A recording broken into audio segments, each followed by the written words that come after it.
ملګرو دغه مختصر ویډیو کلیپ دی دا وګورئ بیا در سره انشاءالله یو څو ضروري خبرې کوم دا ویډیو کلیپ وګورئ. اختر له چا جامې اخیستې دې راشه چې تاسو نه اخیستې راشه ولې تاسو کله اخلئ خالص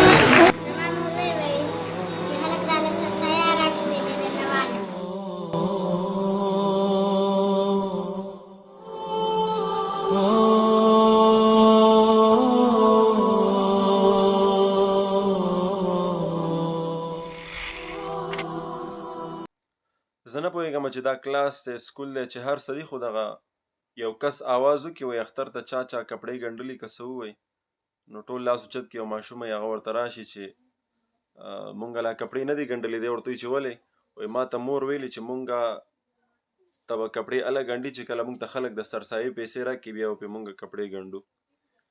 نو ملګرو د دغې په حوالې سره در سره دا یو څو خبرې کوم او د زړه د خلاصه نه دغه ویډیو چې دی شیر یې کوي کیدای شي الله رب العزت دې د چا د هدایت ذریعه وګرځوي او په دې اختر کې د ډېرو غریبانو اختر ښایسته شي.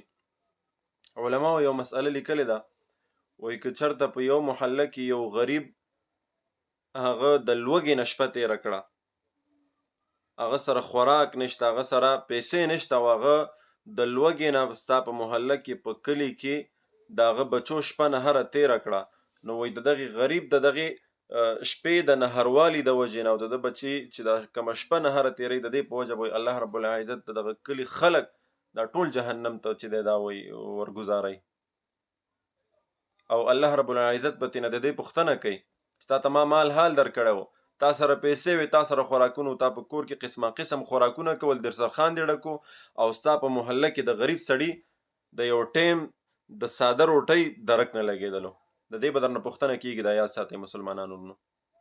نن خو مونږ ځان بالکل چې دی دا غلی کړی دی په خپل ګاونډ باندې مونږ نظر نه دی تېر کړی د نوم دپاره دا یو مسله زه نن کولاو کومه ملایان دې ما نه خفه کېږي د نوم دپاره به مونږ ملا پسې ګرځو سرسایې به ورپسې ګرځو زکاتونه به ورپسې ګرځو روجماتې به ورپسې ګرځو صدقې به ورپسې ګرځو کم ملا چې د ټول کلي ملا دی هغه ته د هر طرف نه را روانې دي خو کم ځای کې چې حقیقي غریبي ده او کم ځای کې چې د غریبانانو چې د درک د روټۍ نه لګېږي هغه مونږ نه پاتې دي صرف نوم پسې مونږ ګرځو چې دا ملا صاحب به د جمعې په ورځ زما نوم واخلي دی به پلانۍ دعا کې ما ته دعا وکړي او دی به د خلکو په مخ کې زما صفت وکړي چې یاره پلاني خان ډېر ښه سړی دی او ډېر سخي سړی دی او ډېر دا دی او ډېر دا دی او ډېرې صدقې ورکوي او ډېر یو اعلی سړی دی.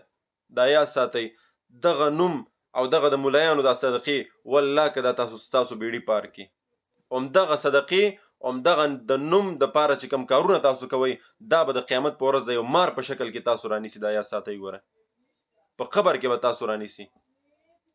مسلمانانو ورونو که تاسو سرسایې ورکوئ که تاسې صدقې ورکوئ که تاسو زکاتونه ورکوئ که تاسو خوراکونه ورکوئ د ټولو نه مخکې شریعت دا مسله واضحه کړې کښېنوئ ملایان ورته پوښتنه وکړي او قسم ورته ورکوئ چې د صدقې په وخت کې د زکات په وخت کې او د سرسایو په وخت کې د شریعت څه حکم دی. شریعت دا وایي چې تاسو صدقه ورکوئ تاسو زکات ورکوئ تاسو سرسایي ورکوئ شروع د خپلو رشته دارانو نه کوئ شروع د خپل ګاونډ نه کوئ. دین اسلام دا ډېر د اعتدال والا دین دی دا شروع د ګاونډیانو نه شروع د خپلو نه ځکه کوي چې هر سړی راپاڅېږي او خپل رشته داران او خپل ګاونډیان که ورکړي سوال نه پیدا کېږي چې په یو کلي کې به غریب پیدا شي. دې ماشومې ته وګوره وایي زما مور به ما ته کپړې هله ګنډي چې کله موږ ته خلک د سرسایې پیسې راکوي. ډېرو خلکو دا ځان ته یو مسله واضحه کړې ده چې د اختر په ورځ به ملا صاحب څادر واچوي او څادر به ورته ډک کړي د سرسایو نه. دا د کوم ځای اسلام دی دا د کوم ځای مسله راغلې ده سرسایې دپاره چا د اختر ورځ تړلې ده. شریعت دا وایي علماو دا لیکلي دي چې د اختر نه مخکې سرسایه په غریبانو باندې تقسیم کا چې غریب سړی په ځان ته د اختر او خپلو بچو ته د اختر پیزار او د اختر لباس ځان ته برابر کړي د اختر سودا ځان ته برابره کړي. ملایان دي خو بس الله دې بس ورته هدایت وکړي زه د ټولو خبره نه کوم خو دا بعضې ملایان دي خولې او خېټې کولو کړي دي او عوامو ته دا نه وایي چې تاسو د خپلې صدقې او د خپلې سرسایي ولې ما پسې ګرځوئ ته خو ملا سړی تا باندې خو به هر طرف نه را رواني ملک به تا ته درکوي خان به تا ته درکوي امیر به تا ته درکوي ته ولې په منبر باندې دا مسله نه واضحه کې چې ستا په ګاونډ کې کم غریب سړی چې دغه د روټۍ درک نه لګېږي لاړ شه هغه ته سرسایه ورکا لاړ شه هغه ته روجماتي ورکا. الله رب العزت دې دغه خلکو ته هدایت نصیب کړي. د دغه ویډیو او د دغه پیغام مقصد مې دا دی چې په خپل ګاونډ باندې نظر تیر کړي مسلمانانو ورونو. زما دا خبرې هیڅ کله د جذباتو نه دي، دا یاد ساتئ. دا زما د زړه درد دی چې تاسو سره زه بیانوم. دا خو نن یو ویډیو کلیپ مونږ وکتلو او دا زمونږ مخې ته دا خبره راغله. کیدای شي دا هسې فرضي چا جوړ کړی یا کیدای شي حقیقت وي، خو دا یاد ساتئ چې کله مونږ حقیقت ته راشو که نه، یقین په الله وکړئ چې نن سبا په هر کلي کې په هر محله کې دغسې خلک موجود دي چې هغې د یو بل سرسایو ته ناست دي چې دا ما ته سرسایه راکړي دا پلانی خان او پلانی امیر صاحب، نو زه به بیا خپلو بچو ته پې کپړې واخلم، خپلو بچو ته به د اختر سامان برابر کړم. مونږ او تاسو خپل ځان وګورو که نه، خپل کور او خپل حالات وګورو که نه. زمونږ او ستاسو دسترخوانونه ډک وي، قسمه قسم خوراکونه پې پراته وي. کله مونږ او تاسو دا سوچ کړی دی چې زما خوا کې چې کوم ګاونډي دی د 300 روپو مزدور دی چې د هغه په دسترخوان باندې به څه وي او که به نه وي. دا یاد ساته، د دغې قسمه قسم خوراکونه به الله رب العزت زمونږ او ستاسو نه پوښتنه کوي چې مونږ خو ګرځو چې نن به دا پخوو، نن به دا خورو، نن به دا خورو، او د یو غریب سړي په کور کې د ساده ترکارۍ او د ساده روټۍ درک نه لګېږي. مونږ او تاسو لږ سوچ وکړو. بیا مونږ او تاسو د صدقو د خیراتونو او د زکاتونو سرسایو په وخت کې بیا په ملایانو پسې ګرځو. زه دا نه وایم ډېر مستحق علما کرام به م وي، داسې نه چې زه بالکل د ټولو خبره کوم، نه، ډېر مستحق علما به م وي، چا به ډېر مستحق وي، دا یاد ساتئ. خو مونږ او تاسو الله عقل را کړی دی. مونږ په کار دی چې وګورو چې زمونږ دا ملا دا په کم لیول سره دی او زما دا ګاونډي په کم لیول سره دی. نو الله رب العزت دی مونږ ته په دې خبرو باندې د عمل کولو توفیق راکړي. زما په دې خبرو باندې خفه کېږئ مه. بیا هم که د چا زړه پې خفه شوی او زه د هغې نه بالکل معذرت غواړم، او دا دی چې څومره علما کرام به زما دا ویډیو ګوري، زما د دې ویډیو هیڅ کله دا مقصد نه دی چې زه ستاسو په مقتدیانو کې زه داسې دغه خور کړم چې یاره بس ملایانو ته صدقات او خیرات او داسې څیزونه مه ورکوئ. نه، تاسو ته الله رب العزت علم درکړی دی.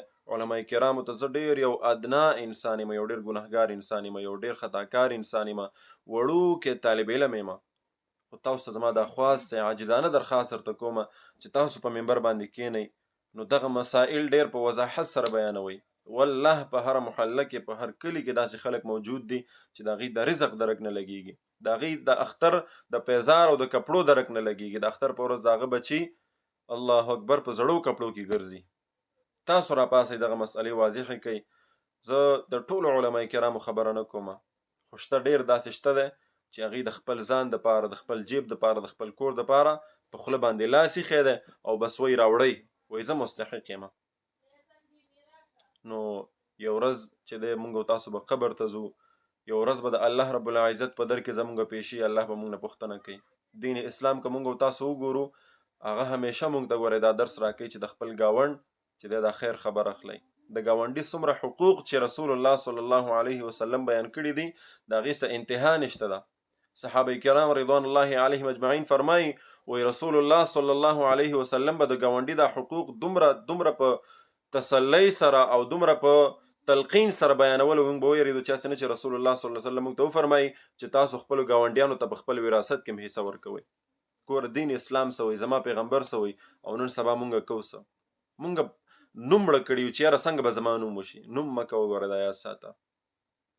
دا دنیا او دا اعمال چې مونږ او تاسو کوو، ګوره دا نوم دپاره اعتبار نه لري، دا اخلاص غواړي. دین اسلام شریعت وایي چې صدقه په داسې طریقې سره ته استعمال کا چې په د یو لاس یې ورکړې او دا بل لاس در نه خبر نشي. نن موږ او تاسو د نوم دپاره راپاسو په ملایانو پسې ګرځو چې پلاني مولي صاحب ته زه صدقه ورکړم، خیرات ورکړم، سرسایه ورکړم، نو دی چې کله دعا کوي نو د پلاني حاجي صاحب نوم به واخلي چې پلاني حاجي صاحب خو ما ته دومره راکړی او دا ډېر سخي سړی دی او دا ډېر اعلی سړی دی او ډېر یو بهترین انسان دی. دغې پسې مه ګرځئ. ملا به صحیح چې ستا نوم واخلي او تا ته په نوم باندې دعا وکړي. والله که دغه ملا ته د الله د عذاب نه بچ کړي، دا یاد ساته. والله که دغه نوم چې د نوم دپاره دا کمې صدقې کې که دا تا بچ کړي، دغه نوم او دغه کارونه چې ته کوې دا به تا رانیسي.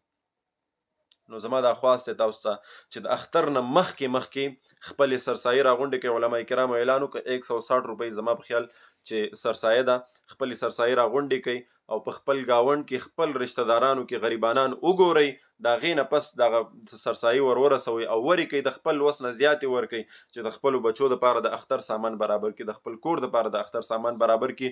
دا پاتې چې کمې روجې دي چې دا پې هغې په بهترین انداز کې تېرې کړي، ورسره چې نور د هغې څومره ضرورت دي چې هغه پوره کړي. ما تاسو ته مخکې مو ویلې چې دا بالکل نشته دی چې ته به راپاڅېږي او د جمعې په ورځ به خامخا د جومات استاد په څادر کې به ته سرسایي اچې. دا په یو کتاب کې هم نه دي راغلي، دا یاد ساته. ته خپل رشته دار خپل ګاونډیان کور کا، هغه مستحق خلک وګوره، د هغې نه پس که بیا څه کوې نو د خپل ملا صاحب سره یې وکړه، د هغې نه دې زه نه منې کوم. ملایان حضرات دې نه خفه کېږي، ډېر خلک داسې شته ملا صاحب چې هغه ته خو به ماشاءالله په جومات کې ناست یې، قسمه قسم خوراکونه به وکړي، قسمه قسم کپړې به د اختر په ورځ واچوي، خو ډېر خلک داسې دي والله که هغې د خوراک د هغې د روژه ماتي درک لګي، والله که د هغې د پشمني درک لګي. دا کمې خبرې چې زه کوم دا د دې علما کرامو کار دی چې په خپل منبر باندې دا خبرې وکړي.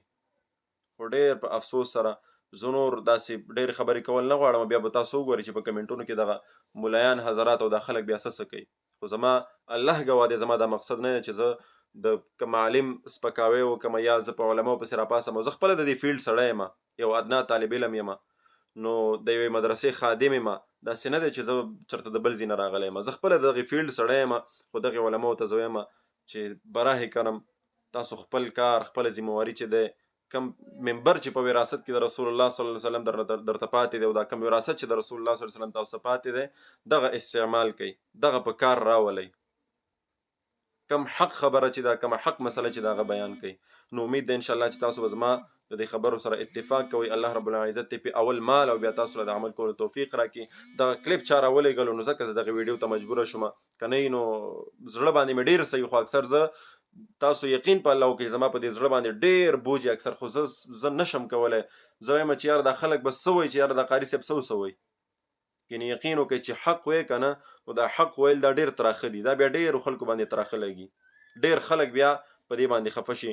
خو الله ګواه دی زه هغې ذات ته ګورم، زه نه د چا خفګانونو ته ګورم نه د چا مخالفت ته ګورم. څه چې حق وي انشاءالله وہی منبر نہ صحیح بر سردار کہیں گے انشاءاللہ، ہر حال میں حق بات کہیں گے، منبر نہ صحیح بر سردار کہیں گے انشاءاللہ. که منبر نشته دی په دغه پلیټ فارم باندې چې څه حق خبرې شریعت چې څه وایي دین محمدي چې څه وایي انشاءالله دا به تاسو ته زه رارسوم او تاسو ته به وایم. باقي د عمل کولو کار ستاسو دی، عمل ستاسو کار دی او انشاءالله زما امید دی چې تاسو به عمل کوئ په دې باندې، ځکه دا حق خبرې دی انشاءالله او په حق خبرو باندې عمل کول دا د مسلمان کار دی. السلام علیکم ورحمة الله وبرکاته.